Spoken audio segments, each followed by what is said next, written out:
माननीय प्रधानमंत्री जी से सादर विनती करती हूं कि इस ऐतिहासिक अवसर पर अपने सुवचनों द्वारा हमारा मार्गदर्शन करें।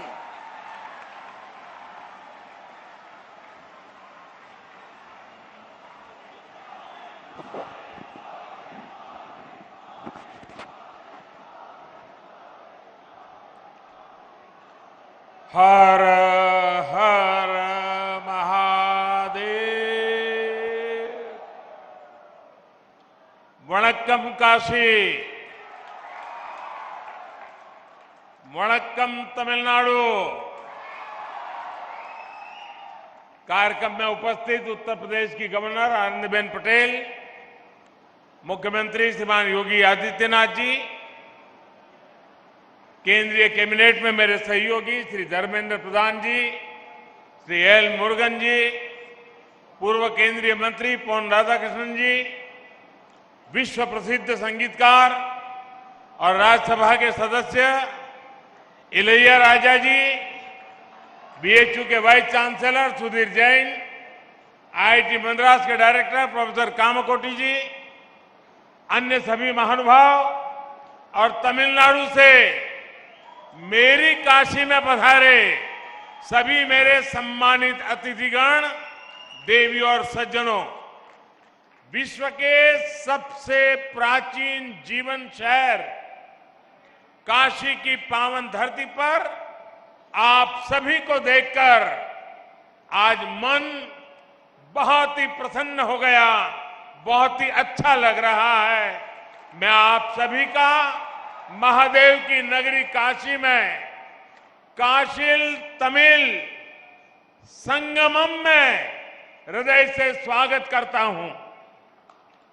இந்த நிகழ்ச்சியிலே கலந்து கொண்டு சிறப்பித்துக் கொண்டிருக்கும் உத்தரப்பிரதேச மாநில கவர்னர் திருமதி ஆனந்திபென் அவர்களே, உத்தரப்பிரதேச மாநில முதல்வர் யோகி ஆதித்யநாத் அவர்களே, மத்திய அமைச்சரவையில் என்னுடைய சகாக்கள் தர்மேந்திர பிரதான் அவர்களே, முருகன் அவர்களே, உலக புகழ்பெற்ற இசையமைப்பாளர் இசைஞானி இளையராஜா அவர்களே,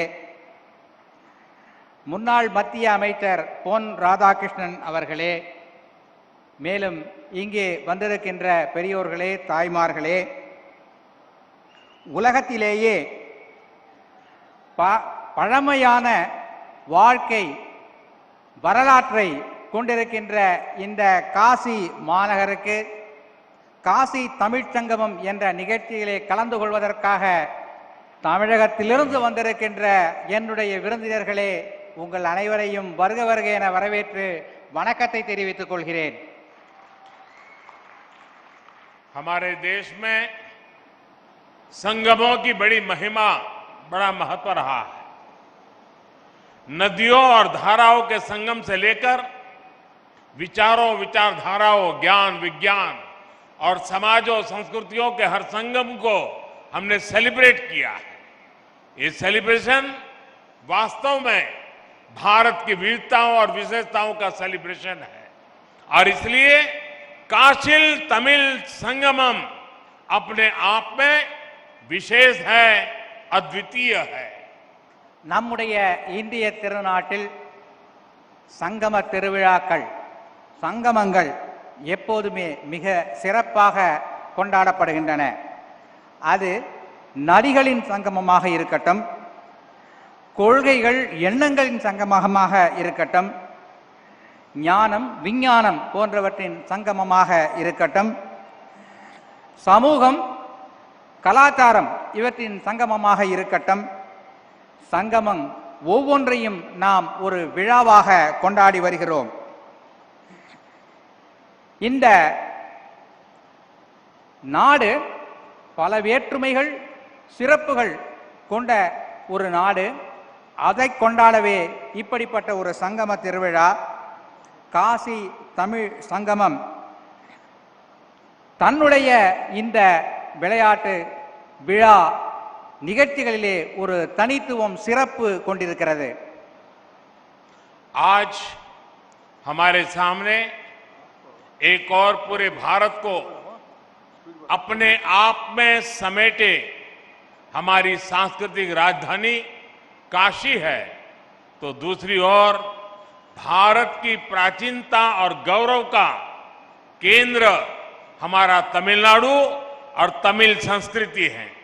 ये संगम भी गंगा यमुना के संगम जितना ही पवित्र है। ये गंगा यमुना जितनी ही अनंत संभावनाओं और सामर्थ्य को समेटे हुए है। காசி என்ற இந்த திருநகரம் பழமை வாய்ந்தது, சிறப்பு வாய்ந்தது. அதைப் போலவே தமிழ்நாடும் பழமை வாய்ந்தது, கலாச்சார பெருமை வாய்ந்தது. இந்த இரண்டு நகரங்களின் சங்கமம் இங்கே இந்த நிகழ்ச்சியின் மூலமாக, இந்த ஒரு மாத கால நிகழ்ச்சியின் மூலமாக நடக்கவிருக்கிறது. मैं काशी और तमिलनाडु के सभी लोगों का इस आयोजन के लिए हार्दिक बधाई देता हूं। मैं देश के शिक्षा मंत्रालय और उत्तर प्रदेश सरकार को भी शुभकामनाएं देता हूं, जिन्होंने एक माह के इस व्यापक कार्यक्रम को साकार किया है। इसमें बीएचयू और आईआईटी मद्रास जैसे महत्वपूर्ण शिक्षा संस्थान भी सहयोग कर रहे हैं। विशेष रूप से मैं काशी और तमिलनाडु के विद्वानों का, छात्रों का अभिनंदन करता हूं। காசியில் உள்ள மக்களுக்கும் தமிழ்நாட்டு மக்களுக்கும் நான் என்னுடைய நன்றியை தெரிவித்துக் கொள்கிறேன். நாட்டின் கல்வி அமைச்சகம், உத்தரப்பிரதேசத்தின் மாநில அரசு இரண்டும் இணைந்து இந்த விழாவுக்கான ஏற்பாடுகளை செய்திருக்கிறது. பனாரஸ் இந்து யூனிவர்சிட்டி, ஐஐடி மெட்ராஸ் இரண்டும் இணைந்து ஏற்பாடுகளை கவனித்திருக்கிறது. குறிப்பாக தமிழ்நாட்டின் வித்வான்களுக்கு நான் என்னுடைய நன்றியை தெரிவித்துக் கொள்கிறேன். साथियों, हमारे यहां ऋषियों ने कहा है, एको अहम बहुश्याम, अर्थात एक ही चेतना अलग अलग रूपों में प्रकट होती है। काशी और तमिलनाडु के कॉन्टेक्स्ट में इस फिलॉसफी को हम साक्षात देख सकते हैं। நண்பர்களே, நம் நாட்டில் ஒரு கொள்கை உள்ளது. ஏகோ அகம் பகுஷ்யாம் என்பது அந்த கொள்கை. அதாவது ஒரே உண்மை, ஆனால் அது பல ரூபங்களில் வெளிப்படுகிறது என்பதாகும். காசியும் தமிழ்நாடும் இந்த விஷயத்தில் ஒன்றிணைந்து இருக்கிறது என்பது என்னுடைய எண்ணம். काशी और तमिलनाडु दोनों ही संस्कृति और सभ्यता के टाइमलेस सेंटर्स हैं। दोनों क्षेत्र संस्कृत और तमिल जैसी विश्व की सबसे प्राचीन भाषाओं के केंद्र हैं। काशी में बाबा विश्वनाथ है, तो तमिलनाडु में भगवान रामेश्वरम का आशीर्वाद है। काशी और तमिलनाडु दोनों शिवमय है, दोनों शक्तिमय है। एक स्वयं में काशी है, तो तमिलनाडु में दक्षिण काशी है। काशी कांची के रूप में दोनों की सप्तपुरियों में अपनी महत्ता है। காசியும் தமிழ்நாடும் இரண்டுமே தன்னுடைய கலாச்சாரத்தில் சிறந்து விளங்குகிறது. இரண்டு இடங்களும் வடமொழி சம்ஸ்கிருதம், தமிழ் இரண்டு மொழிகளிலும் சிறந்து விளங்குகிறது. காசியினுடைய பாபா விஸ்வநாத்தும் ராமேஸ்வரத்தினுடைய ராமேஸ்வரரும் பெருமை சேர்க்கிறார்கள். காசி தமிழ்நாடு இரண்டும் சிவமயமானது, சக்திமயமானது. காசி தமிழ்நாடு இரண்டும் திருக்கோயில்களுக்கு பிரபலமானது. தமிழகத்திலே காசி, தென்காசி என்ற ஊர் பிரபலமானது. காசி, காஞ்சி இந்த இரண்டு நகரங்களும் 7 முக்கியமான நகரங்களில் ஒன்றானவை. काशी और तमिलनाडु दोनों संगीत, साहित्य और कला के अद्भुत स्रोत भी हैं। काशी का तबला और तमिलनाडु का तन्नुमाई। काशी में बनारसी साड़ी मिलेगी, तो तमिलनाडु का कांजीवरम सिल्क पूरी दुनिया में फेमस है। காசி தமிழ்நாடு இரண்டுமே கலை, கலாச்சாரம், தங்களுடைய பண்பாடு ஆகியவற்றில் சிறந்து விளங்குகின்றன. காசியிலே தபேலா என்றால் தமிழகத்திலே தன்னுமை சிறந்து விளங்குகிறது. காசியிலே காசிப்பட்டு சிறந்தது என்றால் தமிழகத்திலே காஞ்சிப்பட்டு சிறந்து விளங்குகிறது. दोनों भारतीय अध्यात्म के सबसे महान आचार्यों की जन्मभूमि और कर्मभूमि है। काशी भक्त तुलसी की धरती, तो तमिलनाडु संत तिरुवल्लुवर की भक्ति भूमि। आप जीवन के हर क्षेत्र में, लाइफ के हर डायमेंशन में काशी और तमिलनाडु के अलग अलग रंगों में इस एक जैसी ऊर्जा के दर्शन कर सकते हैं। காஞ்சியும் தமிழ்நாடும் பல்வேறு தலைவர்கள் யுக புருஷர்களின் ஜென்மபூமி. காசியிலே துளசிதாசர் பிறந்தார் என்றால் தமிழகத்திலே திருவள்ளுவர் பிறந்து தமிழின் பெருமையை வளப்படுத்தி இருக்கிறார். உங்களுடைய வாழ்க்கையில் பல்வேறு வகையான தத்துவங்களை இந்த காசியும் தமிழ்நாடும் அளிக்க வல்லது என்பதை நான் சொல்ல விரும்புகிறேன். आज भी तमिल विवाह परंपरा में काशी यात्रा का जिक्र होता है, यानी तमिल युवाओं के जीवन की नई यात्रा से काशी यात्रा को जोड़ा जाता है। ये है तमिल दिलों में काशी के लिए अविनाशी प्रेम, जो न अतीत में कभी मिटा न भविष्य में कभी मिटेगा। यही एक भारत श्रेष्ठ भारत की वो परंपरा है जिसे हमारे पूर्वजों ने जिया था, और आज ये काशी तमिल संगमम फिर से उसके गौरव को आगे बढ़ा रहा है। தமிழகத்தின் திருமணங்களிலே காசி யாத்திரை என்று ஒரு நிகழ்ச்சி உண்டு.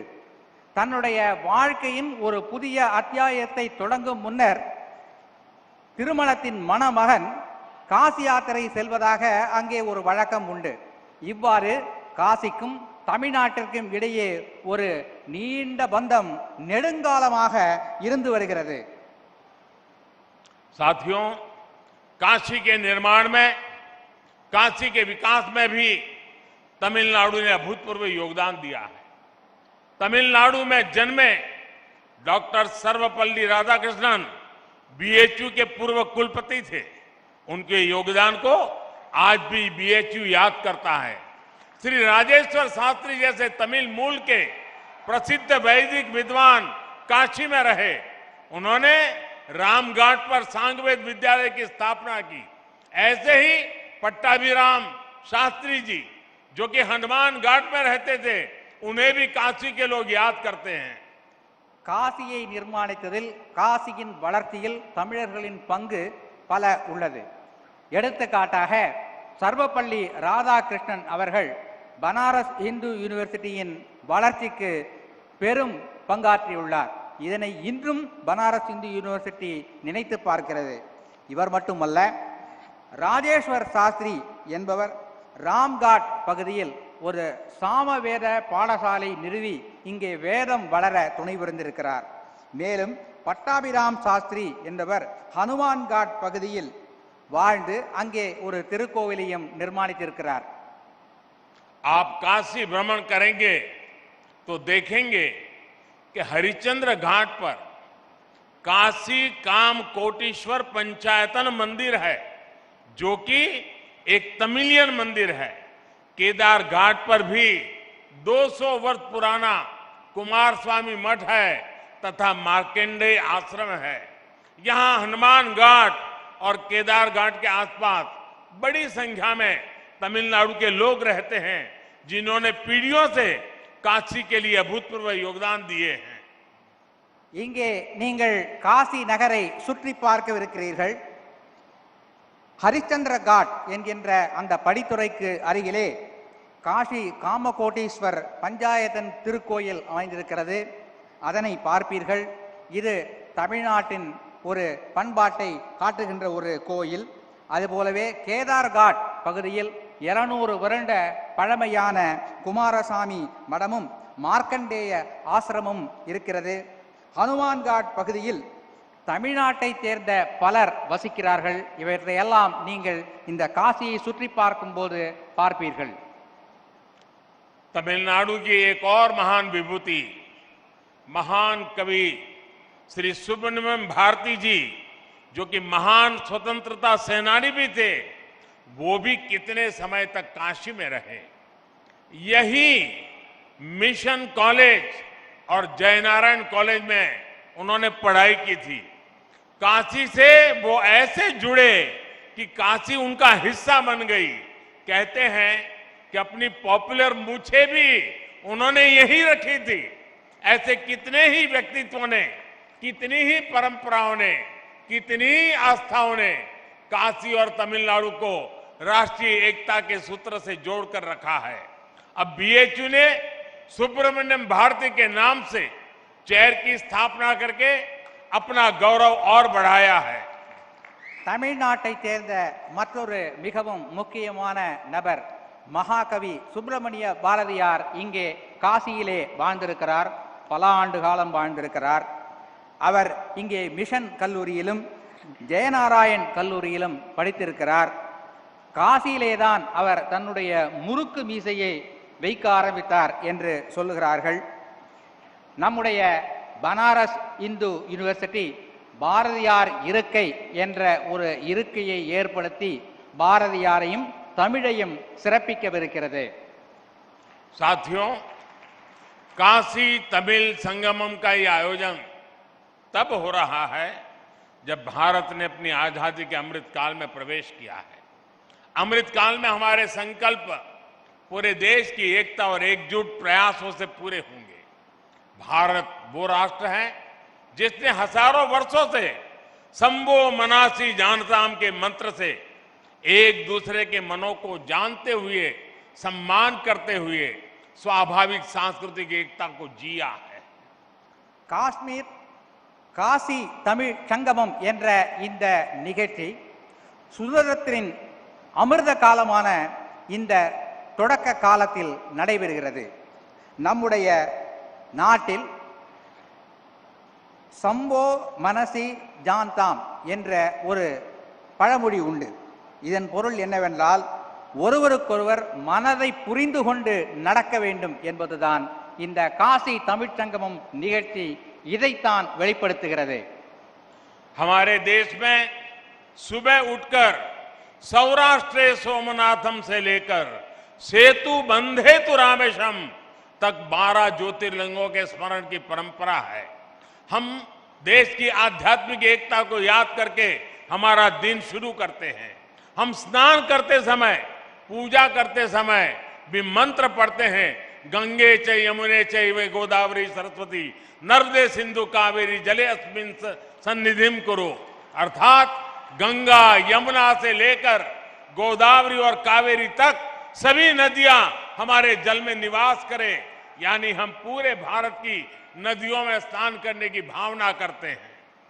நாம் காலையில் எழுந்ததும் சொல்லுகின்ற ஒரு மந்திர ஸ்லோகம் என்னவென்றால், சௌராஷ்டிரே சோமநாதம் என்பதிலிருந்து தொடங்கி சேதுபந்தேது ராமேஸ்வர் என்ற அந்த 12 ஜோதிர்லிங்கங்களை பற்றி நாம் சொல்லி அவற்றை மனதிலே நினைத்து நம்முடைய நாளை தொடங்குகிறோம். இவ்வாறு தேச ஒற்றுமை உணர்வை தூண்டுகின்ற அந்த ஒரு ஸ்லோகத்தோடு தான் நமது நாள் தொடங்குகிறது. அது மட்டுமல்ல, பூஜை செய்யும் போதும் குளிக்கும் போதும் கங்கேஜ யமுனே தெய்வ கோதாவரி சரஸ்வதி நர்மதே சிந்து காவேரி ஜலேஸ்மின் சந்நிதிம் குரு என்கின்ற மந்திரத்தை சொல்லுகிறோம். இதன் பொருள் என்னவென்றால், கங்கை, யமுனை, கோதாவரி, காவேரி போன்ற அந்த புனித நதிகளின் ஆசீர்வாதங்கள், அதிலே குளித்த புண்ணியம் நமக்கு கிடைக்கட்டும் என்பதாகும். இவ்வாறு தேச ஒற்றுமை என்பதைத்தான் இந்த மந்திரங்கள் எல்லாம் நமக்கு உணர்த்துகின்றன. हमें आजादी के बाद हजारों वर्षों की इस परंपरा को, इस विरासत को मजबूत करना था, इस देश का एकता सूत्र बनाना था। लेकिन दुर्भाग्य से इसके लिए बहुत प्रयास नहीं किए गए। काशी तमिल संगमम आज इस संकल्प के लिए एक प्लेटफॉर्म बनेगा। ये हमें हमारे इस कर्तव्यों का बोध कराएगा और राष्ट्रीय एकता को मजबूत करने के लिए ऊर्जा देगा। சுதந்திரம் அடைந்த பிறகு நாம் இந்த தேச ஒற்றுமையை வளர்க்கும் இந்த செயலை செய்து நாட்டை வளப்படுத்தி இருக்க வேண்டும். ஆனால் பல்வேறு காரணங்களாக இது நடக்காமல் போய்விட்டது. இப்போது இந்த காசி தமிழ்ச்சங்கமம் என்ற இந்த போன்ற நிகழ்ச்சிகளின் மூலம் தேச ஒற்றுமையை வளர்க்கின்ற பணியை நாம் செய்யவிருக்கிறோம்.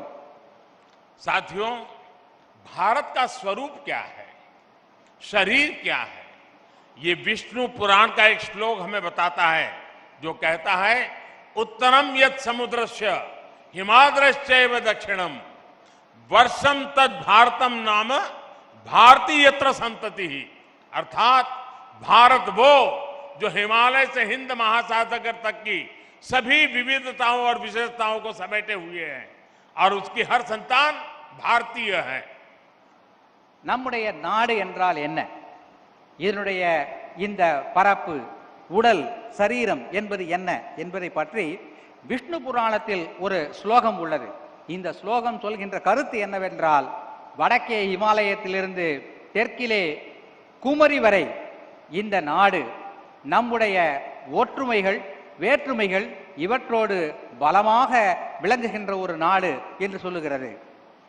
भारत की इन जड़ों को, इन रूट्स को अगर हमें अनुभव करना है तो हम देख सकते हैं कि उत्तर और दक्षिण हजारों किलोमीटर दूर होते हुए भी कितने करीब है। संगम तमिल साहित्य में हजारों मील दूर बहती गंगा का गौरव गान किया गया था। तमिल ग्रंथ कलितोगे में वाराणसी के लोगों की प्रशंसा की गई है। हमारे पूर्वजों ने तिरुपुगल के जरिए भगवान मुरुगा और काशी की महिमा एक साथ गाई थी। दक्षिण का काशी कहे जाने वाले तेन काशी की स्थापना की थी। இந்திய திருநாட்டின் இந்த மூலங்களை, வேர்களை நாம் பாதுகாக்க வேண்டும். இந்த போன்ற சங்கமம் நிகழ்ச்சிகளால் தான் இதனை பாதுகாக்க முடியும். தமிழின் சங்க இலக்கியத்தில் பல்வேறு காசியை பற்றிய செய்திகள் கிடைக்கின்றன. கலித்தொகையில் செய்திகள் கிடைக்கின்றன. திருப்புகழில் காசியை பற்றியும் முருகனை பற்றியும் பாடப்பட்ட பாடல்கள் கிடைக்கின்றன. தமிழகத்திலே தென்காசி என்ற ஒரு ஊர் இருக்கிறது என்பது உங்களுக்கெல்லாம் தெரியும். साथियों, ये भौतिक दूरियां और ये भाषा भेद को तोड़ने वाला अपनत्व ही था जो स्वामी कुमार गुरु पर तमिलनाडु से काशी आए और इसे अपनी कर्मभूमि बनाया था। धर्मापुरम आधीनम के स्वामी कुमार गुरु पर ने यहाँ केदार घाट पर केदारेश्वर मंदिर का निर्माण कराया था।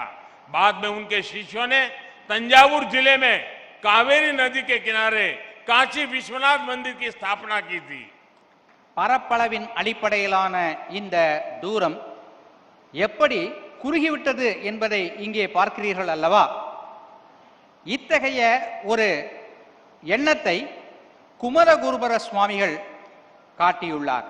அவர் தமிழகத்திலிருந்து இங்கே வந்து கேதார்காட் பகுதியில் ஒரு மடத்தை நிறுவி தமிழையும் பாரதத்தின் ஒற்றுமையையும் நிலைநாட்டினார். பிறகு தமிழ்நாட்டிற்கு சென்று தஞ்சாவூர் மாவட்டத்தில் காசி விஸ்வநாதர் கோயில் ஒன்றையும் நிர்மாணித்தார். मनोन्मणियम सुंदर नारजी ने तमिलनाडु के राज्य गीत तमिल ताई वार्तु को लिखा है। कहा जाता है कि उनके गुरु कोडगा नल्लूर सुंदरर स्वामीगल जी ने काशी के मणिकर्णिका घाट पर काफी समय बिताया था। खुद मनोन्मणियम सुंदर नारजी पर भी काशी का बहुत प्रभाव था। तमिलनाडु में जन्म लेने वाले रामानुजाचार्य जैसे संत भी हजारों मील चलकर काशी से कश्मीर तक की यात्रा करते थे। आज भी उनके ज्ञान को प्रमाण माना जाता है। மனோன்மணியம் சுந்தரனார் அவருடைய குருநாதர். மனோன்மணியம் சுந்தரனார் தமிழ்த்தாய் வாழ்த்தினை எழுதியவர். அவருடைய குருநாதர் கோடகநல்லூர் சுந்தர சுவாமிகள் என்று அழைக்கப்படுபவர். இங்கே மணிகர்ணிகா காட் என்கின்ற அந்த படித்துறை அருகிலே வந்து சில காலம் வாழ்ந்து அங்கே ஒரு திருக்கோவிலையும் அமைத்திருக்கிறார். श्री राजगोपालाचारी जी की लिखी रामायण और महाभारत से दक्षिण से उत्तर तक पूरा देश आज भी इंस्पिरेशन लेता है। मुझे याद है मेरे एक टीचर ने मुझे कहा था कि तुमने रामायण और महाभारत तो पढ़ ली होगी, लेकिन अगर इसे गहराई से समझना है तो जब भी तुम्हें मौका मिले तुम राजा जी ने जो रामायण और महाभारत लिखेंगे वो पढ़ोगे तो तुम्हें कुछ समझ आएगा। मेरा अनुभव है रामानुजाचार्य और शंकराचार्य से लेकर राजा जी और सर्वपल्ली राधाकृष्णन जी तक दक्षिण के विद्वानों ने भारतीय दर्शन को समझे बिना हम भारत को नहीं जान सकते। ये महापुरुष है, उनको हमें समझना होगा। தமிழகத்தின் சக்கரவர்த்தி ராஜகோபாலாச்சாரியார் அவர்கள் ராமாயணத்தையும் மகாபாரதத்தையும் எழுதியிருக்கிறார். என்னுடைய ஆசிரியர் எங்களிடத்திலே சொன்னார், நீ ராமாயணத்தையும் மகாபாரதத்தையும் படித்திருக்கலாம், ஆனால் சக்கரவர்த்தி ராஜகோபாலாச்சாரியார் எழுதிய இந்த இரு காவியங்களையும் நீ படிக்கவில்லை என்றால் அது முழுமை பெறாது என்று அவர் சொன்னார். என்னுடைய அனுபவத்தில் ராமானுஜாச்சாரியார், சங்கராச்சாரியார் ஆகியோர் தென்னகத்திலிருந்து வட இந்தியா வந்து காசி காஷ்மீர் முதல் சென்று இங்கே ஒரு ஒற்றுமை உணர்வை ஏற்படுத்தி இருக்கிறார்கள். அந்த ஒற்றுமை உணர்வை நாம் பாதுகாத்து வளர்த்திட வேண்டும். साथियों, आज भारत ने अपनी विरासत पर गर्व का पंच प्राण सामने रखा है। दुनिया में किसी भी देश के पास कोई प्राचीन विरासत होती है तो वो देश उस पर गर्व करता है, उसे गर्व से दुनिया के सामने प्रमोट करता है। हम इजिप्ट के पिरामिड से लेकर इटली के कोलोसियम और पीसा की मीनार तक ऐसे कितने ही उदाहरण देख सकते हैं। பாரதத்தின் பழம் பெருமையை, பழைய கால வளர்ச்சியை நாம் இன்று பார்க்கிறோம். உலகத்தில் உள்ள பல நாடுகள் தங்களிடம் உள்ள பழமையான சில செய்திகளை உலகிற்கு வெளிச்சம் போட்டு காட்டுகின்றன. எடுத்துக்காட்டாக எகிப்தில் உள்ள பிரமிடுகள், இத்தாலியில் உள்ள கொலோசியம் போன்றவை. இவற்றையெல்லாம் உலகிற்கு எடுத்து அவர்கள் சொல்லுகிறார்கள். हमारे पास भी दुनिया की सबसे प्राचीन भाषा तमिल है। आज तक ये भाषा उतनी ही पॉपुलर है, उतनी ही लाइव है। दुनिया में लोगों को पता चलता है कि विश्व की ओल्डेस्ट लैंग्वेज भारत में है तो उन्हें आश्चर्य होता है, लेकिन हम उसके गौरव गान में पीछे रहते हैं। இந்தியாவிலும் நம்முடைய திருநாட்டிலும் பழமையான ஒரு விஷயம் உள்ளது. அது என்னவென்றால் தமிழ் மொழி. இந்த தமிழ் மொழியின் பழம் பெருமையை நாம் உலகிற்கு எடுத்து சொல்ல வேண்டும். இந்தியாவிலே இப்படிப்பட்ட ஒரு பழமையான மொழி இருக்கிறது என்பதை கேட்டு உலக மக்கள் மிகவும் ஆச்சரியமடைகிறார்கள். அந்த மொழியை நாம் கௌரவம் தந்து வளர்க்க வேண்டும், பாராட்ட வேண்டும். ये हम 130 करोड़ देशवासियों की जिम्मेदारी है कि हमें तमिल की इस विरासत को बचाना भी है, उसे समृद्ध भी करना है। अगर हम तमिल को भुलाएंगे तो भी देश का नुकसान होगा और तमिल को बंधनों में बांध कर रखेंगे तो भी इसका नुकसान है। हमें याद रखना है, हम भाषा भेद को दूर करें, भावनात्मक एकता कायम करें। இந்திய திருநாட்டின் 130 கோடி மக்களின் கடமை தமிழ் மொழியை காக்க வேண்டும். நாம் தமிழ் மொழியை காக்க தவறினால் நம் நாட்டிற்கு நஷ்டம் ஏற்படும். அவ்வாறு தமிழ் மொழியை காக்க தவறினால் தமிழ் மொழிக்கும் நஷ்டம் ஏற்படும். எனவே நம் இடையே உள்ள மொழி பேதங்களை எல்லாம் தவிர்த்து தமிழ் மொழி போன்ற பழமையான மொழியை நாம் பாதுகாத்து வளர்த்திட வேண்டும். साथियों, काशिल तमिल संगमम मैं मानता हूं ये शब्दों से ज्यादा अनुभव का विषय है। अपनी इस काशी यात्रा के दौरान आप उनकी मेमोरीज से जुड़ने वाले हैं तो आपके जीवन की पूंजी बन जाएंगे।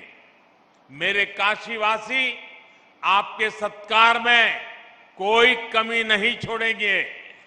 நண்பர்களே, இந்த காசி தமிழ்ச்சங்கம் என்பது நான் நினைக்கிறேன் வார்த்தைகளால் சொல்லிவிட முடியாத ஒரு அனுபவமாக உங்களுக்கு இருக்கும்.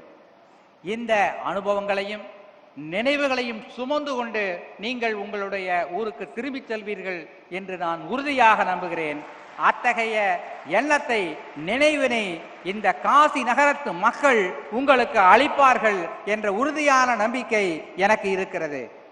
मैं चाहता हूं तमिलनाडु और दक्षिण के दूसरे राज्यों में भी इस तरह के आयोजन हो, देश के दूसरे हिस्सों से लोग वहां जाएं, भारत को जिए, भारत को जाने। मेरी कामना है काशी तमिल संगमम, इससे जो अमृत निकले उसे युवा के लिए रिसर्च और अनुसंधान के जरिए आगे बढ़ाएं। ये बीज आगे राष्ट्रीय एकता का वटवृक्ष बने। राष्ट्र हित ही हमारा हित है। नट नलने नमद नलन, ये मंत्र हमारे देशवासी का जीवन मंत्र बनना चाहिए। इसी भावना के साथ आप सभी को एक बार फिर ढेरों शुभकामनाएं। இந்த காசி தமிழ் சங்கமம் நிகழ்ச்சி போல பல மாநிலங்களிலிருந்தும் மக்கள் இங்கே வர வேண்டும்.